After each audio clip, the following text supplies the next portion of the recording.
Enlightenment feels like 24-hour bliss. By 24-hour bliss, I mean there's a baseline of happiness deep inside that has been awakened, and that is a vibrant state. And you add to that any other experience that you're having. So if you're really enjoying your morning toast with jam, you have bliss plus morning toast with jam. If you have good news from anything, you have bliss plus the good news from anything. What if bad news comes your way? Things that require some attention because they are a change of expectation for either you or for those around you. You have bliss plus the bad news. In other words, bliss plus. This is enlightenment. You have a baseline of happiness, and just as there could be shadows and clouds covering the sun, deep inside you have that inner light. And that's why we call it enlightenment, because the light of consciousness is vast and awake. When there are no specific demands being made on us to interact with, we have bliss plus a demand-free setting.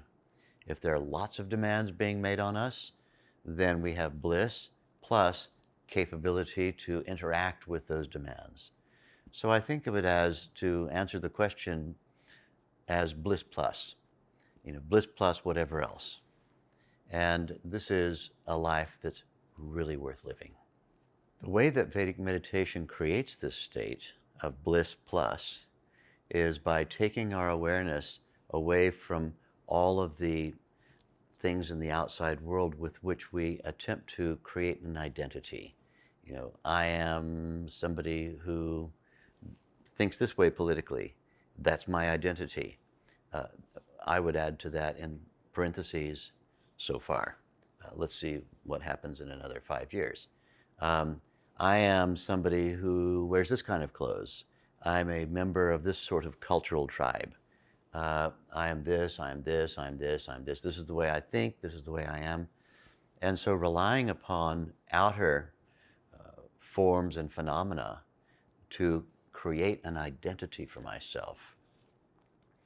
This means my individual sense of identity, the inner self, is being kicked around like a football every time anything in the outside world changes, because my identity is based on things that are exterior to me, the way that people think about me, how many likes I get on my Instagram or my Facebook page, and so on and so on and so on. So then when we have that ever-changing inner identity, that sense of identity, then we don't have a stable base. So in Vedic meditation, we close our eyes and, practicing an effortless technique, twice every day for about 20 minutes, we allow our attention to go to that deepest, most stable, absolute field of identity, the underlying field which is the true knower. And here we would spell knower with a capital K. That which is the witness of the thoughts, that which is the deepest inner true self. And this is a full experience of self. It's not that we discard all the relativities, the things that change, but we add to the things that change that experience of the absolute. When I know what I am at my deepest level, and that level never changes, and it's a feel-good level. It's a level that constantly issues forth a feeling of baseline happiness. So then when you come out of your meditation practice, though the world may change, or you may have to change your mind about somebody or something which has gone through a change, your baseline identity hasn't changed. So to awaken that capability of having a non-changing field added to the ever-changing relativities of life, you have an experience of the full self. The ever-changing self, 100% of that, and 100% of the deep inner knowledge of the knower that's being inside of you. So 200%. 100% inner, 100% outer. This is a life worth living.